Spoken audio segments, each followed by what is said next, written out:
Hello everyone, welcome to my YouTube channel GS classes में आपका स्वागत है। फ्रेंड, आज हम अपने इस वीडियो में UP PCS practice set number first को सॉल्व करेंगे। ये प्रैक्टिस सेट कम्प्लीटली सिलेबस के अकॉर्डिंग बनाया गया है, जिसमें जीएस के सभी part as history, geography, polity, economics, science, environment and UP and current affairs, इन सभी को इसमें शामिल किया गया है। तो चलिए स्टार्ट करते हैं। हमारा फर्स्ट क्वेश्चन है, हाल ही में भारत के पहले जैव विविधता उद्यान भारत वाटिका का उद्घाटन कहाँ पर किया गया? Option number A Uttar Pradesh, option number B Uttarakhand, option number C Himachal Pradesh and option number D Kerala. इसका राइट आंसर है ऑप्शन नंबर बी उत्तराखंड। हाल ही में भारत के पहले जैव विविधता उद्यान भारत वाटिका का उद्घाटन उत्तराखंड में किया गया। प्रेजेंट टाइम में उत्तराखंड के सीएम पुष्कर सिंह धामी एवं वहां के गवर्नर बेबी रानी मौर्य हैं। हमारा नेक्स्ट क्वेश्चन है, स्मार्ट सिटी मिशन के तहत संचालित स्मार्ट सिटी अवार्ड 2020 में किस राज्य को शीर्ष सम्मान मिला? Option number A Uttar Pradesh, option number B Uttarakhand, option number C Himachal Pradesh and option number D Haryana. इसका राइट आंसर है option number A Uttar Pradesh. Smart city mission के तहत संचालित स्मार्ट सिटी अवार्ड 2020 किस राज्य को दिया गया? तो उत्तर प्रदेश को दिया गया। प्रेजेंट टाइम में उत्तर प्रदेश के सीएम योगी आदित्यनाथ एंड यहाँ के गवर्नर आनंदीबेन पटेल हैं। हमारा नेक्स्ट क्वेश्चन है, हाल ही में हैदराबाद स्थित ग्रीन रोबोटिक्स द्वारा किस नाम से भारत के पहले स्वदेशी ड्रोन रक्षा गुंबद को विकसित किया गया है? ऑप्शन नंबर ए है भारत जाल, option number B Indrajaal, option number C net जाल एंड ऑप्शन नंबर डी इसमें से कोई नहीं। इसका राइट आंसर होगा ऑप्शन नंबर बी इंद्रजाल। हाल ही में हैदराबाद स्थित ग्रीन रोबोटिक्स द्वारा इंद्रजाल नामक पहले स्वदेशी ड्रोन रक्षा गुंबद को विकसित किया गया है। हमारा नेक्स्ट क्वेश्चन है, हाल ही में केंद्रीय मंत्री प्रकाश जावड़ेकर द्वारा एशिया के सबसे लंबे हाई स्पीड ट्रैक का उद्घाटन किया गया। ऑप्शन नंबर ए इंदौर के पीथमपुर में, ऑप्शन नंबर बी लखनऊ में, ऑप्शन नंबर सी चंडीगढ़ में एंड ऑप्शन नंबर डी है शिमला में। इसका राइट आंसर होगा ऑप्शन नंबर ए इंदौर के पीथमपुर में। हाल ही में केंद्रीय मंत्री प्रकाश जावड़ेकर द्वारा इंदौर के पीथमपुर में एशिया के सबसे लंबे हाई स्पीड ट्रैक का उद्घाटन किया गया। प्रेजेंट टाइम में इंदौर यानी मध्य प्रदेश के सीएम शिवराज सिंह चौहान और यहाँ के गवर्नर मंगू भाई छगन भाई पटेल हैं। हमारा नेक्स्ट क्वेश्चन है, रायमोना राष्ट्रीय उद्यान किस राज्य में स्थित है? रायमोना राष्ट्रीय उद्यान किस राज्य में स्थित है? ऑप्शन नंबर ए है Meghalaya, option number B Arunachal Pradesh, option number C Assam and option number D Nagaland. इसका राइट आंसर होगा ऑप्शन नंबर सी असम में। रायमोना राष्ट्रीय उद्यान यह असम राज्य में स्थित है। यह भारत का 6वां राष्ट्रीय उद्यान है। वहीं भारत का नहीं, ये असम का 6ठा राष्ट्रीय उद्यान है। वहीं असम का 7वां राष्ट्रीय उद्यान देहिंग पटकई है। इसके पहले जो 5 राष्ट्रीय उद्यान है वो कौन से हैं?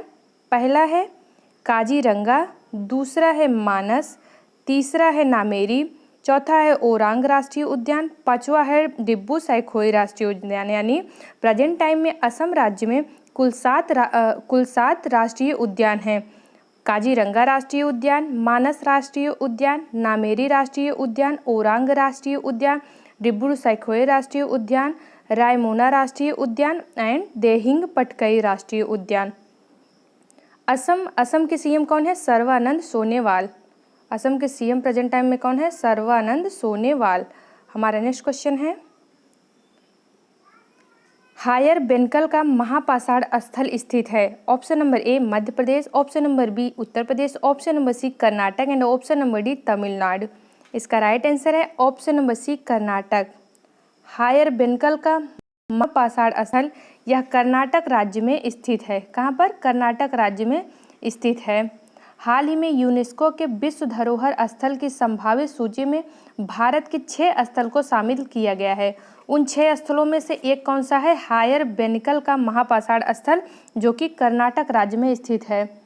और वहीं दूसरा है Satpura tiger reserve. Satpura tiger reserve कहाँ पे स्थित है? मध्य प्रदेश में।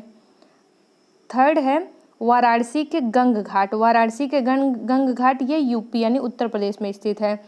फोर्थ है कांचीपुरम के मंदिर। कांचीपुरम के मंदिर कहाँ पे स्थित है? तमिलनाडु में। कांचीपुरम के मंदिर ये तमिलनाडु में स्थित है। फिफ्थ है मराठा सैन्य वास्तुकला, यह महाराष्ट्र में स्थित है। मराठा सैन्य वास्तुकला ये महाराष्ट्र में स्थित है। एंड सिक्स है भेड़ाघाट लमेत घाट। भेड़ाघाट लमेत घाट ये कहाँ पे स्थित है? मध्य प्रदेश के जबलपुर में। भेड़ाघाट लमेत घाट ये मध्य प्रदेश के जबलपुर में स्थित है। यानी ये 6 स्थल हैं जिनको यूनेस्को के विश्व धरोहर सूची में शामिल किया गया है। हमारा नेक्स्ट क्वेश्चन है, भारतीय सेना दुनिया के सबसे शक्तिशाली सेना है। ऑप्शन नंबर ए पहली, ऑप्शन नंबर बी दूसरी, ऑप्शन नंबर सी तीसरी एंड ऑप्शन नंबर डी चौथी। इसका राइट आंसर होगा ऑप्शन नंबर डी चौथी। भारतीय सेना दुनिया की चौथी सबसे शक्तिशाली सेना है।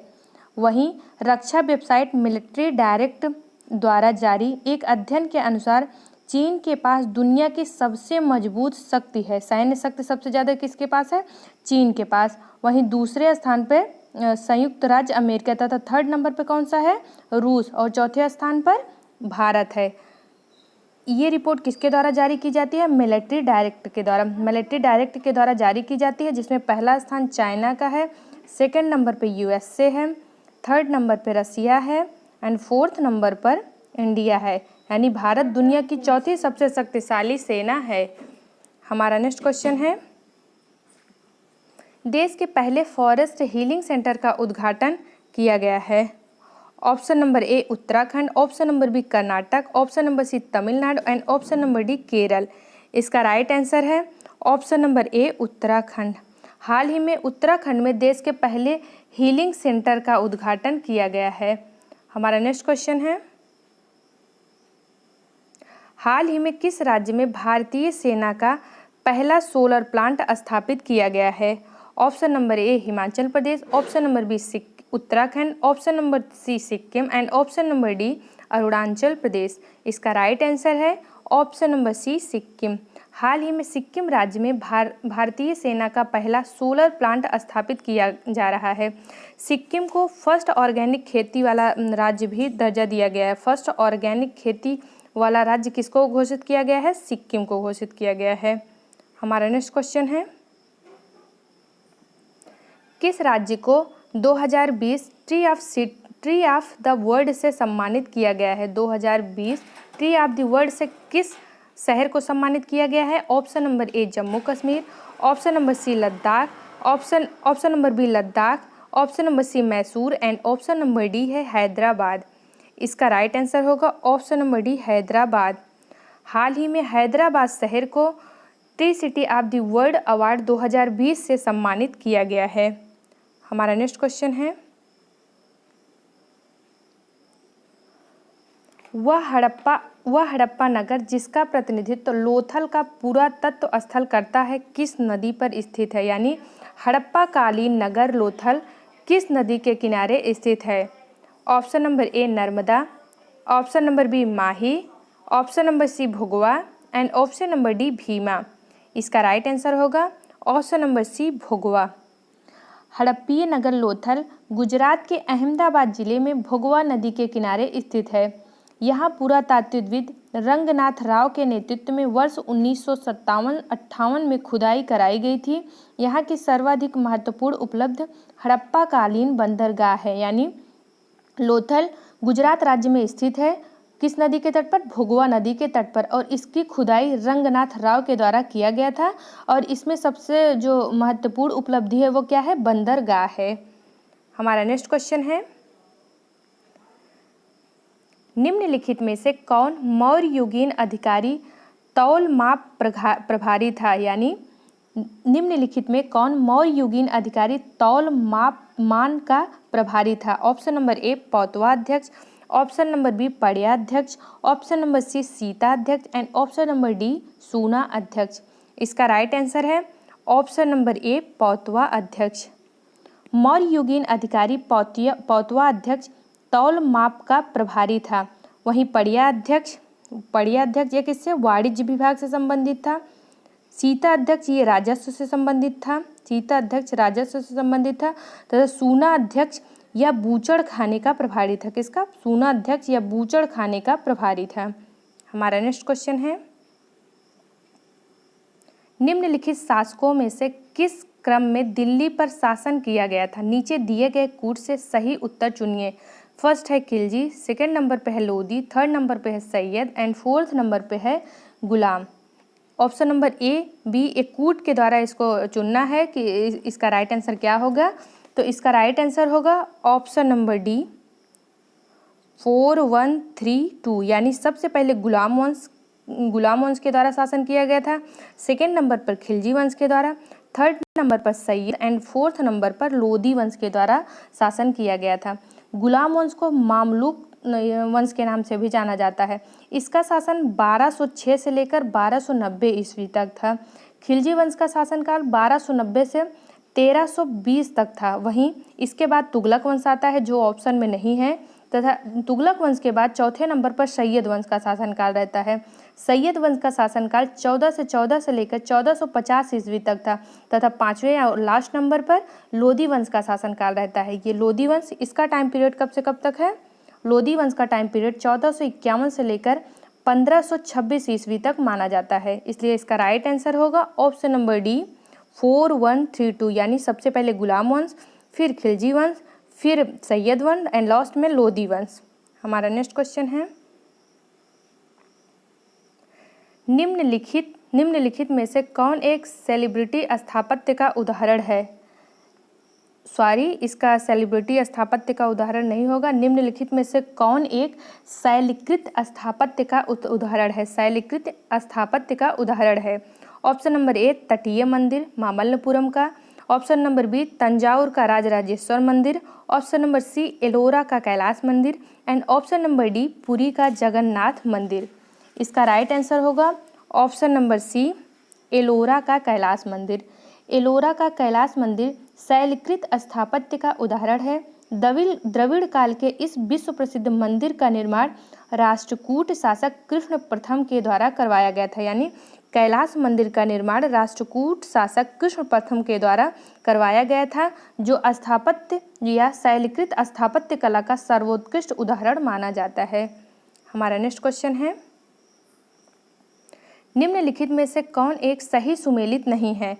ऑप्शन नंबर ए हल्दी घाटी का युद्ध, ऑप्शन नंबर बी बिलग्राम का युद्ध, ऑप्शन नंबर ए हल्दी घाटी का युद्ध Akbar, option number B Bilgram का युद्ध Humayun, option number C Khusro का युद्ध Jahangir and option number D Khanwa का युद्ध अकबर। इसका राइट आंसर होगा ऑप्शन नंबर डी खानवा का युद्ध अकबर। खानवा का युद्ध अकबर के द्वारा नहीं बल्कि बाबर व राणा सांगा के मध्य लड़ा गया था। बाबर व राणा सांगा के मध्य लड़ा गया था, इसलिए option number D right answer होगा।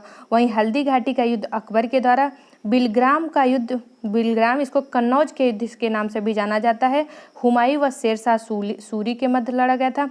खुसरो का विद्रोह ये किसके द्वारा किया गया? जहांगीर के द्वारा। तथा खानवा का युद्ध बाबर व राणा सांगा के बीच लड़ा गया था, इसलिए इसका राइट आंसर होगा ऑप्शन नंबर डी। हमारा नेक्स्ट क्वेश्चन है, किस चिश्ती संत की दरगाह पर अकबर दर्शन हेतु अधिक जाता था? Option number A Muinuddin Chishti Sheikh, option number B Nasimuddin Chirag Dehlavi, option number C Qutbuddin Bakhtiyar Kaki and option number D Sheikh Farid Sakar. इसका राइट आंसर होगा option number A Muinuddin Chishti Sheikh. Akbar ने सूफी मत में अपनी आस्था जताते हुए चिश्तिया संप्रदाय को समर्थन दिया था।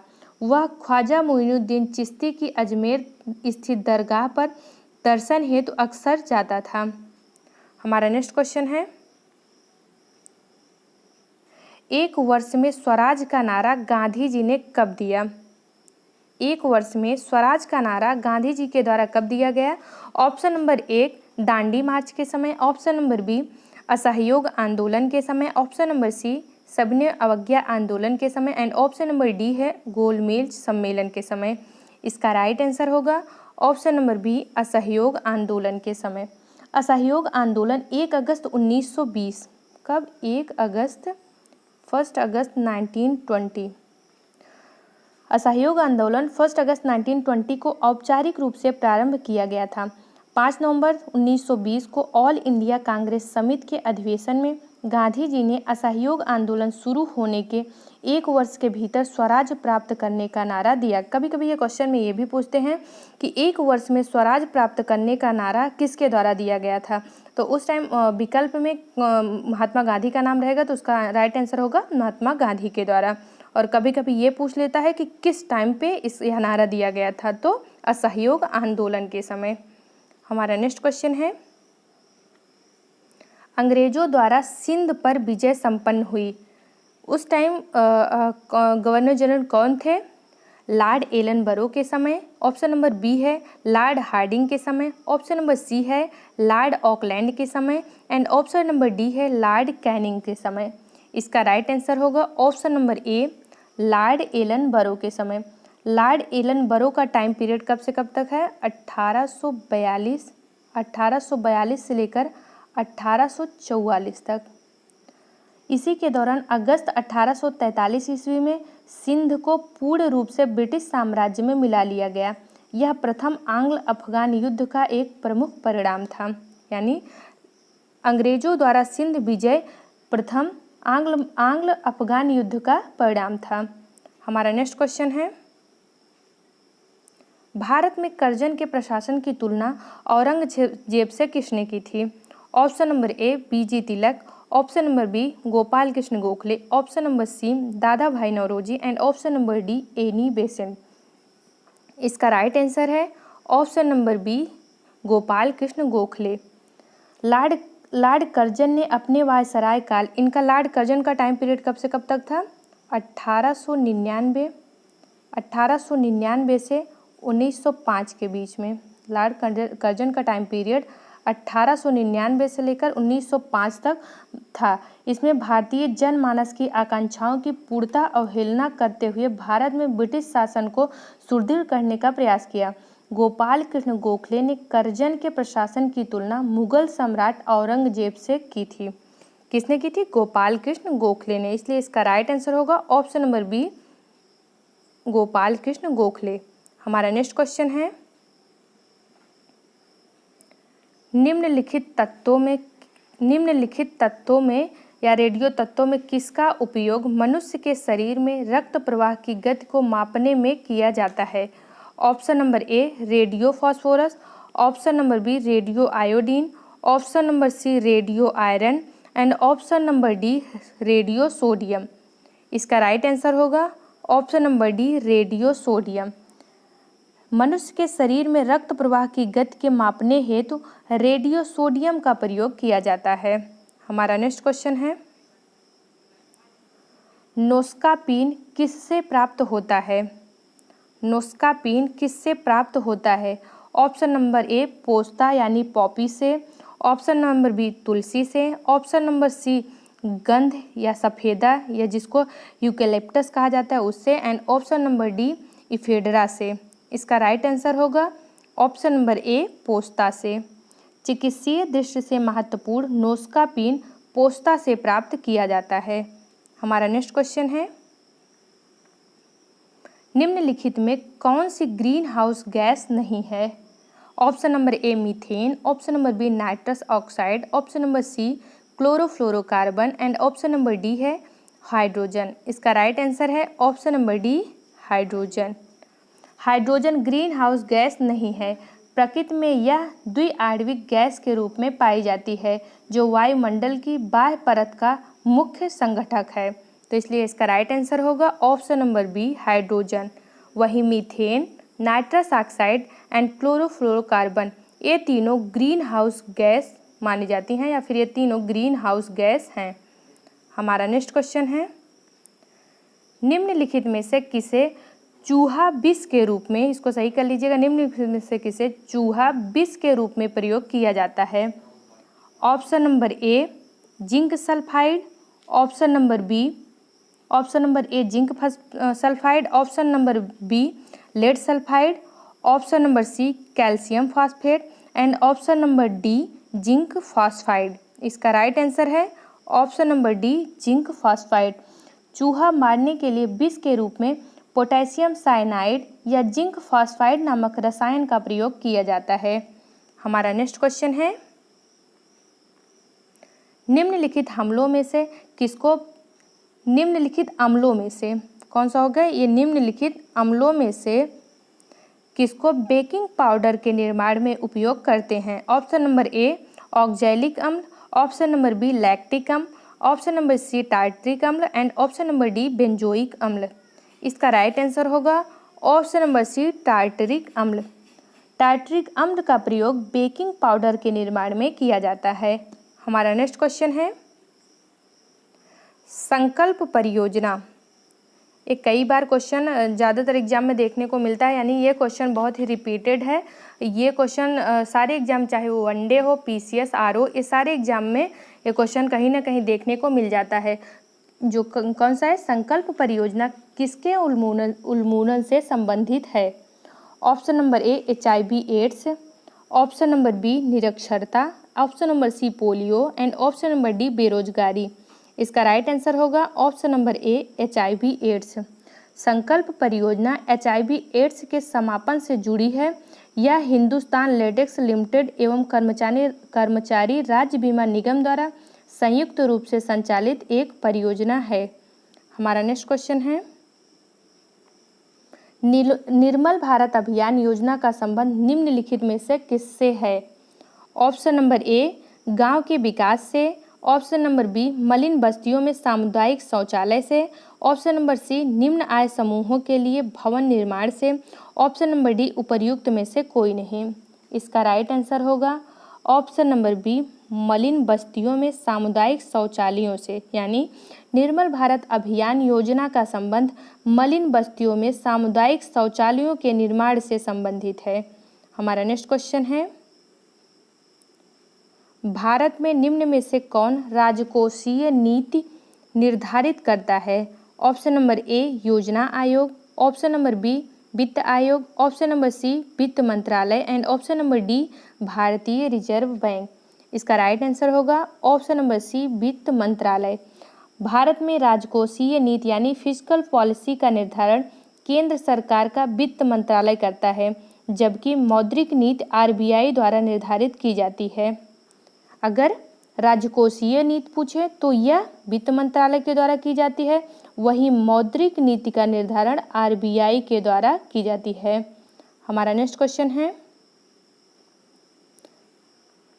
भारत के उपराष्ट्रपति का निर्वाचन एक निर्वाचक गण द्वारा किया जाता है, जिसके सदस्य होते हैं। ऑप्शन नंबर ए संसद के दोनों सदनों के केवल निर्वाचित सदस्य, ऑप्शन नंबर बी संसद के दोनों सदनों के सभी सदस्य, ऑप्शन नंबर सी राज्यसभा के और राज्य विधानसभाओं के केवल निर्वाचित सदस्य एंड ऑप्शन नंबर डी है राज्य विधानसभाओं के केवल निर्वाचित सदस्य।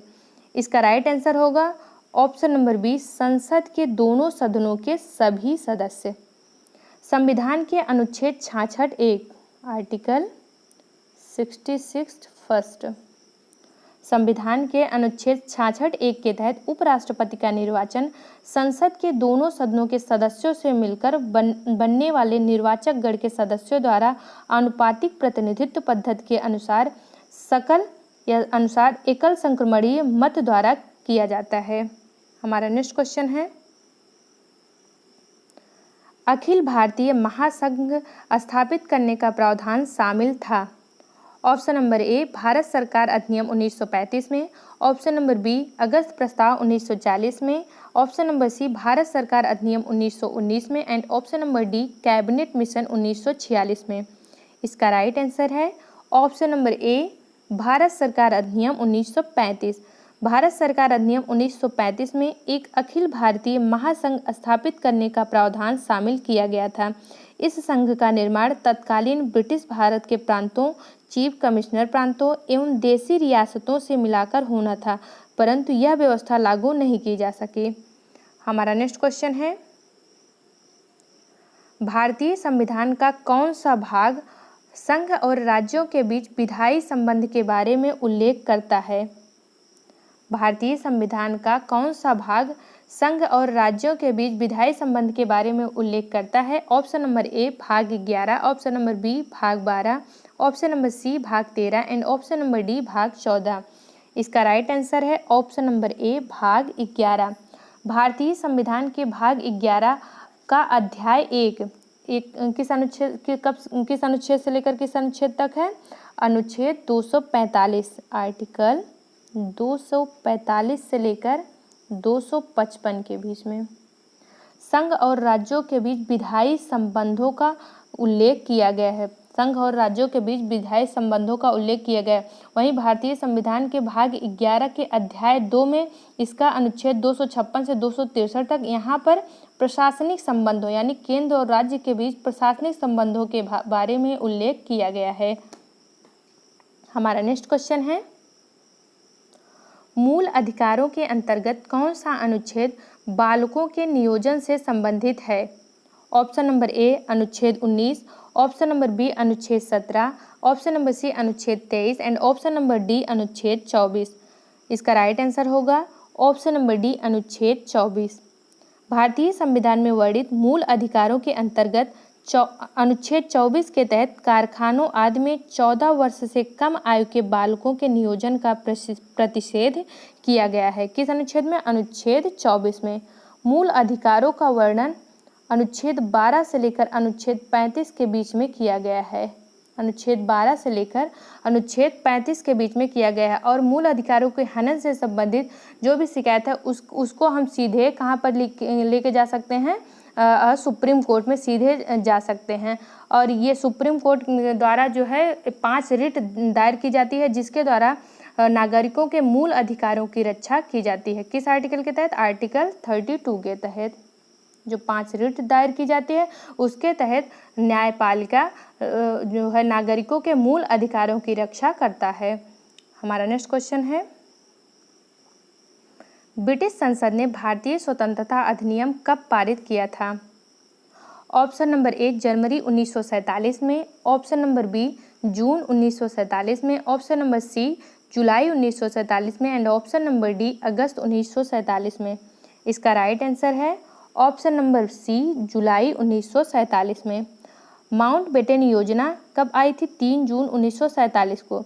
यानी माउंटबेटन योजना के आधार पर ब्रिटिश संसद में भारतीय स्वतंत्रता विधेयक 4 जुलाई 1947 को प्रस्तुत किया गया था, जिसे 18 जुलाई 1947 को पारित किया गया। यानी अगर पूछते हैं कि भारतीय स्वतंत्रता अधिनियम कब पारित किया गया, तो 18 जुलाई 1947 को। अगर पूछे कि इसको कब प्रस्तुत किया गया था, तो 4 जुलाई 1947 को। हमारा नेक्स्ट क्वेश्चन है, त्रिस्तरीय पंचायती राज प्रणाली स्थापित करने की अनुशंसा सर्वप्रथम किसके द्वारा की गई थी? Option number A Ashok Mehta समिति द्वारा, option number B L M. Singhvi समिति द्वारा, option number C Balwant Rai Mehta समिति द्वारा and option number D Sarkaria आयोग द्वारा। इसका राइट आंसर होगा option number C Balwant Rai Mehta समिति द्वारा। त्रिस्तरीय पंचायती राज प्रणाली स्थापित करने की अनुशंसा सर्वप्रथम बलवंत राय मेहता समिति के द्वारा की गई थी। 73वें संविधान संशोधन अधिनियम 1992 के द्वारा भारत में पंचायती राज व्यवस्था को संवैधानिक अधिकार प्राप्त किया गया। यानी पंचायती राज व्यवस्था को संवैधानिक रूप दिया गया। कौन सा भाग कौन सा इसमें वो है? अनुसूची 11 में। अनुसूची 11 में पंचायती राज व्यवस्था का जो है उल्लेख किया गया या समावेशन किया गया। वहीं अनुसूची 12 में नगर पालिका को संवैधानिक दर्जा दिया गया। किस संविधान संशोधन के तहत? संविधान संशोधन 74वां संविधान संशोधन अधिनियम 1992 के द्वारा। यानी 73वें संविधान संशोधन के द्वारा पंचायती राज को संवैधानिक दर्जा दिया गया। वहीं 74वें संविधान संशोधन अधिनियम 1992 के द्वारा नगर पालिका को संवैधानिक दर्जा देकर अनुसूची 12 में स्थान दिया गया। हमारा नेक्स्ट क्वेश्चन है, भारत के प्रथम परमाणु रिएक्टर का नाम है। Option number A Kamini, option number A Apsara, option number B Kamini, option number C Rohini and option number D Urvashi. इसका राइट आंसर है option number A Apsara. Bharat के प्रथम परमाणु रिएक्टर का नाम अप्सरा है। ट्राम्बे स्थित भारत परमाणु अनुसंधान केंद्र यानी बार्क में इसका परिचालन अगस्त 1926 में प्रारंभ हुआ। हमारा नेक्स्ट क्वेश्चन है, केंद्रीय खाद्य तकनीकी अनुसंधान संस्थान स्थित है। ऑप्शन नंबर ए बेंगलुरु में, ऑप्शन नंबर बी मैसूर में, ऑप्शन नंबर सी चेन्नई में and option number D Hyderabad में। इसका राइट आंसर है ऑप्शन नंबर बी मैसूर में। केंद्रीय खाद्य प्रौद्योगिक अनुसंधान संस्थान यानी central food technological research institute यह कर्नाटक के मैसूर राज्य में स्थित है।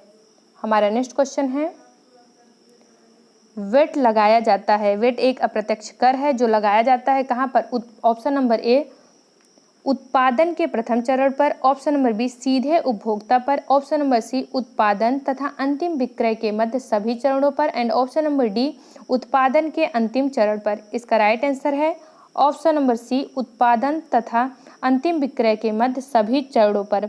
मूल्यवर्धित कर वैट एक बहुबिंदु आधारित कराधान यानी टैक्स है। यह उत्पादन तथा वितरण श्रृंखला के लेन देन के प्रत्येक चरण पर मूल्यवर्धन पर लिया जाने वाला एक कर है। हमारा नेक्स्ट क्वेश्चन है, हैंडबुक ऑफ एग्रीकल्चर प्रकाशित होती है। ऑप्शन नंबर ए भारतीय कृषि अनुसंधान संस्थान से, ऑप्शन नंबर बी भारतीय कृषि अनुसंधान परिषद से, ऑप्शन नंबर सी उत्तर प्रदेश कृषि अनुसंधान परिषद से एंड ऑप्शन नंबर डी है भारतीय विज्ञान एवं प्रौद्योगिकी अनुसंधान परिषद से। इसका राइट आंसर है ऑप्शन नंबर बी भारतीय कृषि अनुसंधान परिषद से, यानी हैंडबुक ऑफ एग्रीकल्चर भारतीय कृषि अनुसंधान परिषद से प्रकाशित होती है। हमारा नेक्स्ट क्वेश्चन है, निम्नलिखित में कौन एक सही सुमेलित नहीं है? निम्नलिखित में कौन एक सही सुमेलित नहीं है? Option number A Melghat tiger reserve Maharashtra, option number B Buxar tiger reserve Bihar, option number C Dampa tiger reserve Mizoram and option number D Bhadra tiger reserve Karnataka. इसका राइट आंसर है option number B Buxar tiger reserve Bihar. जो बुक्सर टाइगर रिजर्व है बिहार में नहीं बल्कि पश्चिम बंगाल राज्य में स्थित है। कहाँ पर? पश्चिम बंगाल राज्य में स्थित है। वहीं मेलाघाट टाइगर रिजर्व महाराष्ट्र में, डम्फर टाइगर रिजर्व मिजोरम में एंड भद्रा टाइगर रिजर्व एक कर्नाटक राज्य में स्थित है। हमारा नेक्स्ट क्वेश्चन है, निम्नलिखित पर्वतों में कौन सा पर्वत जर्मनी में अवस्थित है? Option number A black forest, option number B Atlas, option number B पैरेलिन एंड ऑप्शन नंबर डी अप्लाई। इसका राइट आंसर है option number A black forest. Black forest नामक पर्वत ये जर्मनी राज्य में स्थित है। हमारा नेक्स्ट क्वेश्चन है, निम्नलिखित में कौन एक सही सुमेलित नहीं है? ये है नगर और ये क्या है? शहर। इधर शहर लिखा है और इधर नगर लिखा गया है। ऑप्शन नंबर ए है कराकस, ये वेनेजुएला में स्थित है। ऑप्शन नंबर बी है बगोटा नगर, ये कोलंबिया देश में स्थित है। ऑप्शन नंबर सी बेलिंगटन, ये न्यूजीलैंड देश में स्थित है एंड ऑप्शन नंबर डी है निकोसिया, ये तुर्की देश में स्थित है। इसमें पूछा है कौन सही सुमेलित नहीं है? इसका राइट आंसर होगा ऑप्शन नंबर डी निकोसिया, तुर्की। निकोसिया ये जो है ये तुर्की में नहीं बल्कि कहाँ पर स्थित है? साइप्रस में स्थित है। साइप्रस देश में स्थित है, इसलिए इसका राइट आंसर होगा ऑप्शन नंबर डी। हमारा नेक्स्ट क्वेश्चन है, भारत में लवणीय मृदा का सर्वाधिक क्षेत्रफल है। भारत में लवणीय मृदा का सर्वाधिक क्षेत्रफल है। ऑप्शन नंबर ए उत्तर प्रदेश में, ऑप्शन नंबर बी हरियाणा में, ऑप्शन नंबर सी गुजरात में and option number D Rajasthan में। इसका राइट आंसर होगा ऑप्शन नंबर ए उत्तर प्रदेश में। लवणीय मृदा की दृष्टि से इसका राइट आंसर होगा ऑप्शन नंबर सी गुजरात में। लवणीय मृदा की दृष्टि से गुजरात सर्वाधिक क्षेत्रफल वाला प्रदेश है। वहीं क्षारीय मृदा की दृष्टि से उत्तर प्रदेश सर्वाधिक क्षेत्रफल वाला राज्य है। यानी अगर लवणीय मृदा पूछेंगे तो इसका राइट आंसर होगा गुजरात, अगर क्षारीय मृदा पूछेंगे तो इसका राइट आंसर होगा उत्तर प्रदेश। हमारा नेक्स्ट क्वेश्चन है, भारत में फसल बीमा योजना का शुभारंभ हुआ? ऑप्शन नंबर ए 1945 में, ऑप्शन नंबर बी 1980 में, ऑप्शन नंबर सी 1985 में एंड ऑप्शन नंबर डी 1988 में। इसका राइट आंसर है ऑप्शन नंबर सी 1985 में।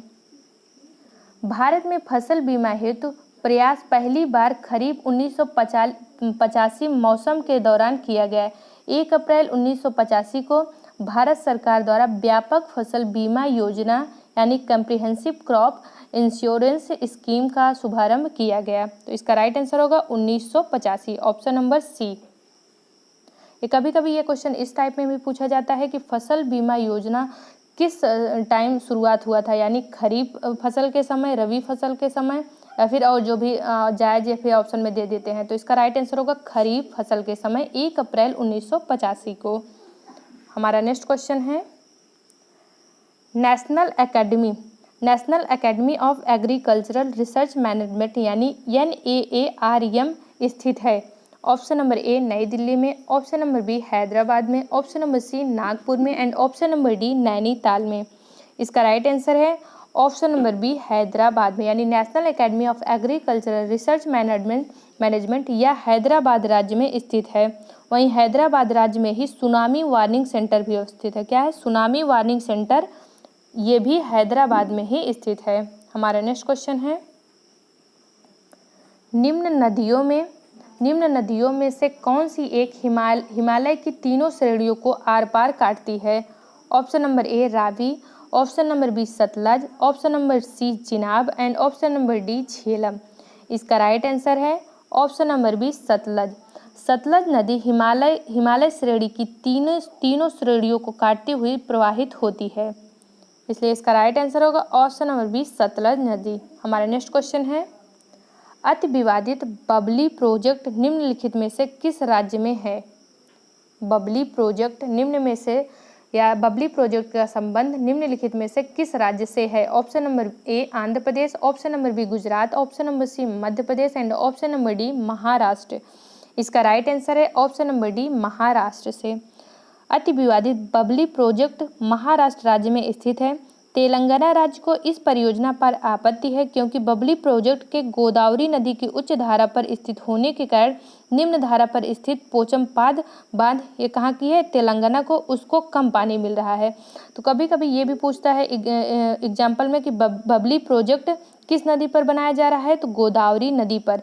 यह महाराष्ट्र और तेलंगाना के बीच विवादित प्रोजेक्ट है, इसलिए यह ज़्यादातर क्वेश्चनों में पूछा जाता है। हमारा नेक्स्ट क्वेश्चन है, जंगल महल कहलाने वाला क्षेत्र कहाँ अवस्थित है?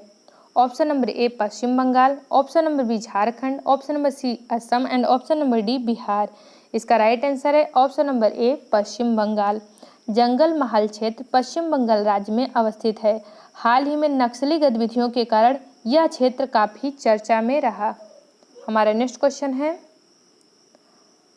नमक सत्याग्रह में गांधी जी के गिरफ्तार हो जाने पर आंदोलन के नायक के रूप में उनका स्थान किसने ग्रहण किया? Option number A Abbas Tyabji, option number B Abul Kalam Azad, option number C Jawaharlal Nehru and option number D Sardar Patel. इसका राइट आंसर है option number A Abbas Tyabji. नमक सत्याग्रह में गांधी जी के गिरफ्तार हो जाने के बाद आंदोलन का नेतृत्व अब्बास तैयब जी ने किया। महात्मा गांधी जी ने 12 मार्च 1930 को साबरमती आश्रम से अपने 78 सहयोगियों के साथ दांडी मार्च नमक के ऊपर आरोपित कर के विरुद्ध किया था। 6 अप्रैल 1930 को लगभग 240 मील की यात्रा पूरी कर दांडी में गांधी जी ने सांकेतिक रूप से नमक बनाकर कानून तोड़ा। इसे सविनय अवज्ञा आंदोलन भी कहा जाता है। इस आंदोलन की मुख्य विशेषता स्त्रियों की भागीदारी थी, यानी इसका राइट आंसर होगा option number A Abbas Tyabji. Gandhi ji के गिरफ्तारी के बाद नमक सत्याग्रह का जो आंदोलन था उस पर किसके द्वारा स्थान ग्रहण किया गया था? तो अब्बास तैयब जी के द्वारा। हमारा नेक्स्ट क्वेश्चन है, भारत में स्वतंत्रता प्राप्त हुई थी उस समय यूके में निम्न में से किस पार्टी की सत्ता थी? Option number A Conservative Party, option number B Labour Party, option number C Liberal Party and option number D Socialist Party. इसका राइट आंसर है option number B Labour Party. जब भारत में स्वतंत्रता प्राप्त हुई थी उस समय यूके में लेबर पार्टी की क्या थी, सरकार थी। वो टाइम पीरियड क्या था, लेबर पार्टी का जो टाइम पीरियड है 1941 से लेकर 1951 तक है, 1941 से लेकर 1951 तक। इसी टाइम यानी 1947 में ही भारत को स्वतंत्रता प्राप्त हुई थी। उस टाइम यूके में लेबर पार्टी की सत्ता थी। हमारा नेक्स्ट क्वेश्चन है, निम्नलिखित में कौन एक कोसोवो देश की राजधानी है? कोसोवो देश की राजधानी है। Option A Ramallah, option B Pristina, option C Nicosia and option D Taipei. इसका राइट आंसर है ऑप्शन बी प्रिस्टीना, यानी कोसोवो देश की राजधानी प्रिस्टीना है। वहीं रामल्ला यह पैलेस्टाइन देश की राजधानी है, पैलेस्टाइन देश की राजधानी है। निकोसिया ये साइप्रस देश की राजधानी है, साइप्रस देश की राजधानी है। तथा ताइपे ये ताइवान की राजधानी है, ताइवान देश की राजधानी ताइपे है। इसलिए इसका राइट आंसर है ऑप्शन नंबर बी, कोसोवो देश की राजधानी प्रिस्टीना। हमारा नेक्स्ट क्वेश्चन है, निम्नलिखित में से किस एक में माल्टा अवस्थित है? यानी निम्नलिखित में से किस एक सागर में माल्टा यह एक छोटा सा देश है, वह अवस्थित है? ऑप्शन नंबर ए बाल्टिक सागर, ऑप्शन नंबर बी भूमध्य सागर, ऑप्शन नंबर सी काला सागर एंड ऑप्शन नंबर डी उत्तरी सागर। इसका राइट आंसर है ऑप्शन नंबर बी का भूमध्य सागर, यानी माल्टा देश या भूमध्य सागर में अवस्थित है। भूमध्य सागर में ही इटली, फ्रांस और इधर जो है ग्रीस वगैरह देश भी भूमध्य सागर से लगे हुए हैं। फ्रेंड, अगर आपको हमारा वीडियो अच्छा लगा हो तो प्लीज़ हमारे वीडियो को लाइक करें और अगर आप हमारे चैनल पर नए हो तो हमारे चैनल को सब्सक्राइब करें तथा बेल आइकन को जरूर प्रेस करें ताकि हमारे आने वाले सभी वीडियो का नोटिफिकेशन आपको सबसे पहले मिल सके। Thank you for watching my video. जय हिंद।